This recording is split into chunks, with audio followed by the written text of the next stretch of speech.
My name is Anaya and this is Everyday PA. Today we are going to be talking about an issue that a lot of students run into, right? So you know you need patient contact hours, you need that experience, but you don't have a certification. And it's really hard to get patient contact hours without a certification, but it's not impossible. So today I'm going to be giving you all a few jobs that you can do and look for that will give you patient contact experience without a certification. So let's get into it.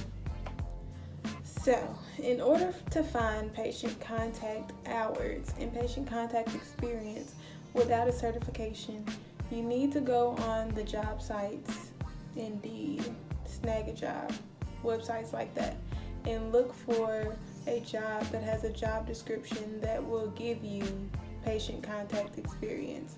So if you see things like bathing, feeding, vital signs, things like that, more than likely it will give you patient contact experience. The experience is not about having a certification per se, but it's just about getting that one-on-one interaction with the patient. So the first example that I'm going to give you of a job that you don't need a certification for most of the time is a home health aide. Now there are some people who look for home health aides and they're looking for RNs or CNAs, but not all of them do. Sometimes people will hire you for the job and they'll just train you on how to take care of that specific patient.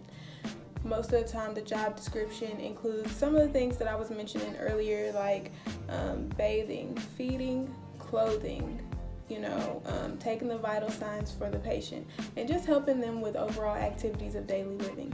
So a lot of the times people will be able to train you for that job just on site, and they won't make you have to have a certification for that. Now you would have to find someone who is looking for a home health aide, but sometimes, like I said, they'll be posted on those job sites like Indeed or Snag a Job, or maybe even you could look on Facebook for Facebook groups and see if anybody is looking for a home health aide that way. Another thing that you should look into if you live in a city where there's just a big homeless population is you can look at doing the intake for some of the homeless shelters in your city. So a lot of homeless shelters will take volunteers and they'll let you handle the intake and the flow of homeless people inside and outside of the shelter.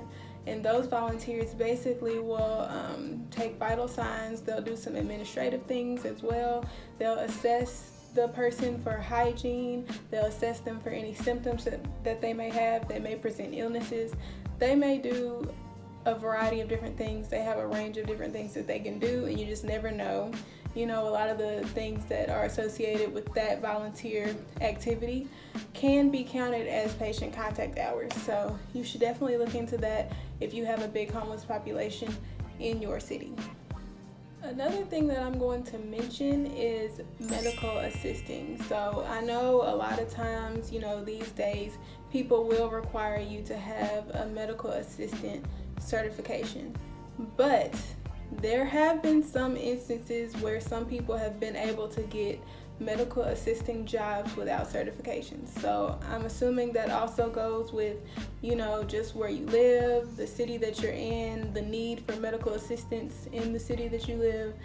Here where I live in Kentucky, there isn't really a lot of medical assisting jobs where you can, get them without a certification, but you never know. So it's definitely something worth looking into. And if you do want to get a medical assistant certification, I know it can take anywhere between 6 weeks and probably like a few months. So it's definitely something worth getting. It would definitely give you really great, valuable experience for PA programs. So the last one that I'm going to mention today is one that I feel like a lot of people just don't know about, and that's jobs in residential facilities. Residential facilities are facilities that house people in need. So that could be people who are battling drug addiction, women and children, women fleeing abuse, foster kids. It can be a variety of different people. So when you get a job in one of these residential facilities, a lot of the times the job description will mimic the CNA job description. So although you're not a certified CNA, a lot of the things that you'll be doing are things that CNAs do on a day-to-day basis. So examples of that, things that I said earlier: bathing, feeding, clothing, vital signs, ADLs, activities of daily living.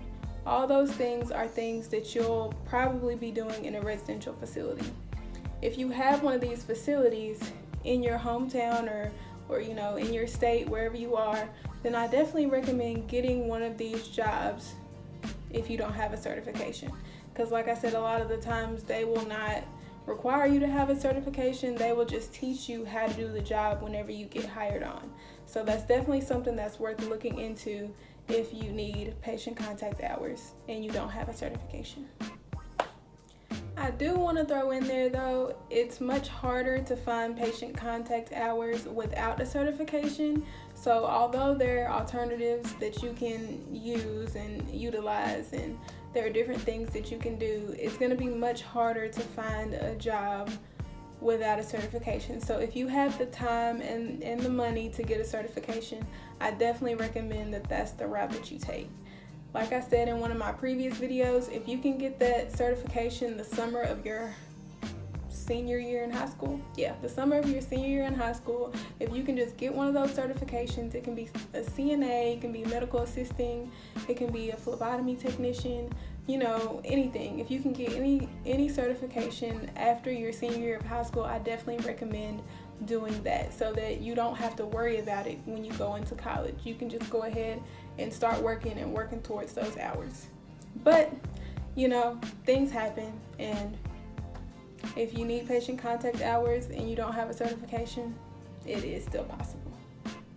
Alright y'all, with that being said, I think that wraps up this video. If you liked it, please hit that like, comment, and subscribe button so that you can be notified whenever I post a new video.